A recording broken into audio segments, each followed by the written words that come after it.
आज इस विषय पर आपने मुझे बोलने का मौका दिया, इसके लिए मैं आपकी बहुत बहुत आभारी हूँ। ये वो विषय है जो देश की हर महिला के दिल के का ही विषय है, इसलिए आज इस पे बोलने का मौका मिले, इसके लिए मैं आपकी फिर से आभारी हूँ।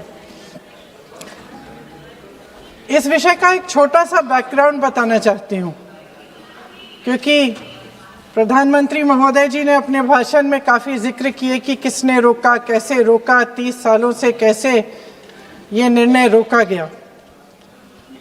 तो इसका बैकग्राउंड ये है, मेरे सत्ता पक्ष के साथियों को शायद ये बात पसंद नहीं आएगी, लेकिन इसका ऐतिहासिक बैकग्राउंड ये है कि इसकी शुरुआत भी नेहरू नाम के एक व्यक्ति ने ही किया।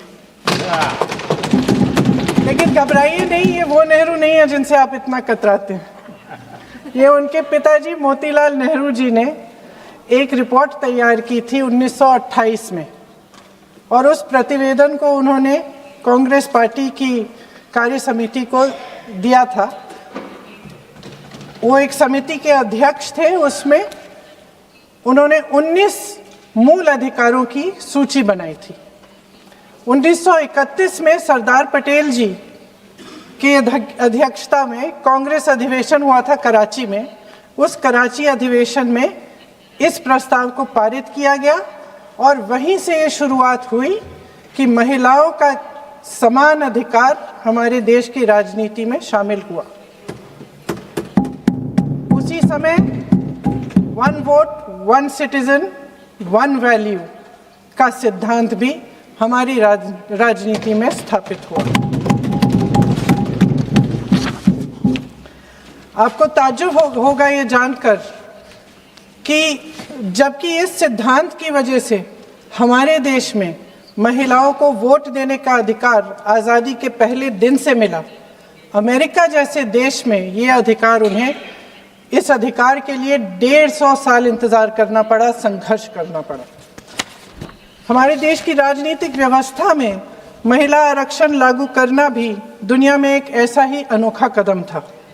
पंचायतों और नगर पालिकाओं में 33% आरक्षण का प्रावधान भी भारतीय राष्ट्रीय कांग्रेस की सरकार ने स्वर्गीय राजीव गांधी जी के नेतृत्व में सदन पटल पर पहली बार पेश किया, मगर उस समय ये प्रावधान पारित नहीं हो पाया।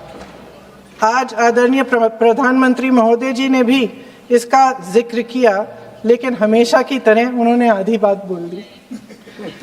उन्होंने कहा, सदन को ये बताया कि विरोध करने वाले कौन थे, उन्होंने ये नहीं बताया।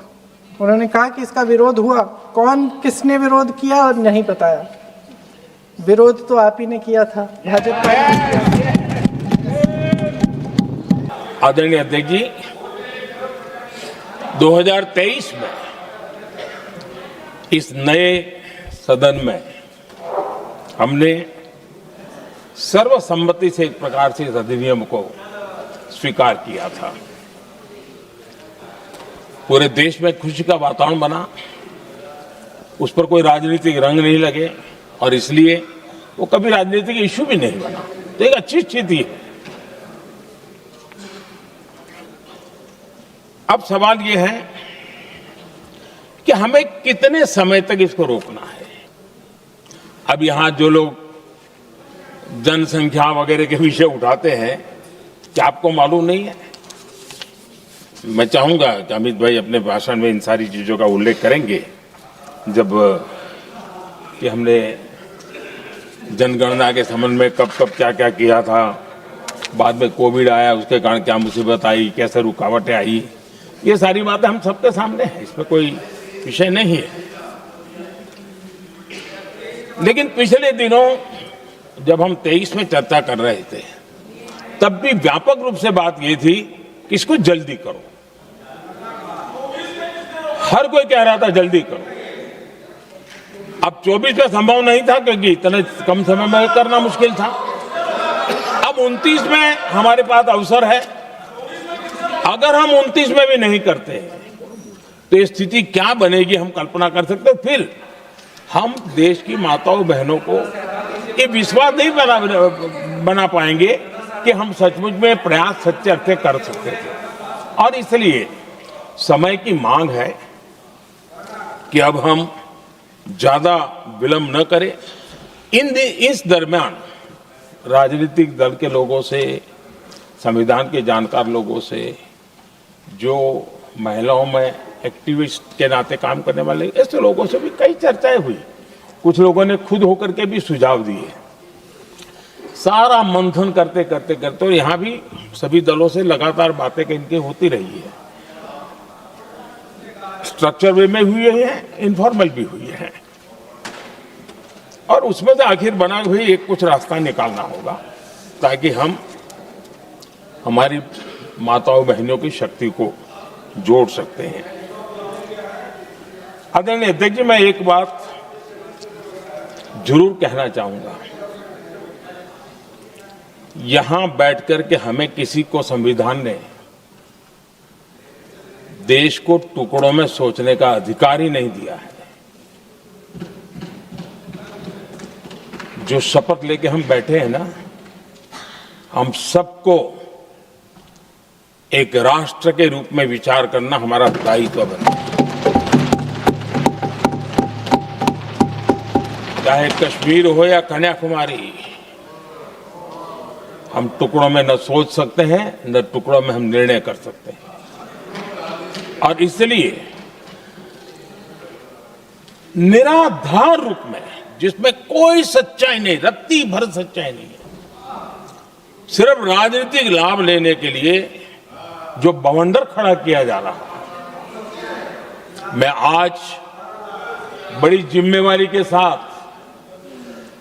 इस सदन में, इस पवित्र जगह से कहना चाहता हूं, चाहे दक्षिण हो, उत्तर हो, पूर्व हो, पश्चिम हो, छोटे राज्य हो, बड़े राज्य हो, मैं आज एक जिम्मेवारी से कहना चाहता हूं कि निर्णय प्रक्रिया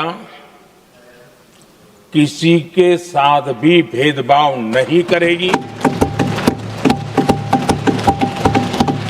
ये निर्णय प्रक्रिया किसी के साथ अन्याय नहीं करेगी।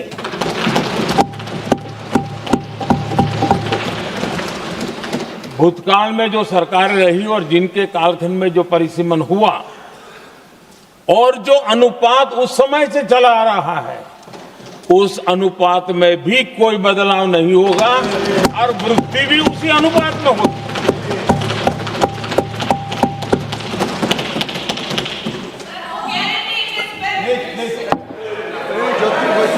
अगर गारंटी शब्द चाहिए तो मैं गारंटी शब्द उपयोग करता हूं। वादा की बात करते हो तो मैं वादा शब्द उपयोग करता हूं।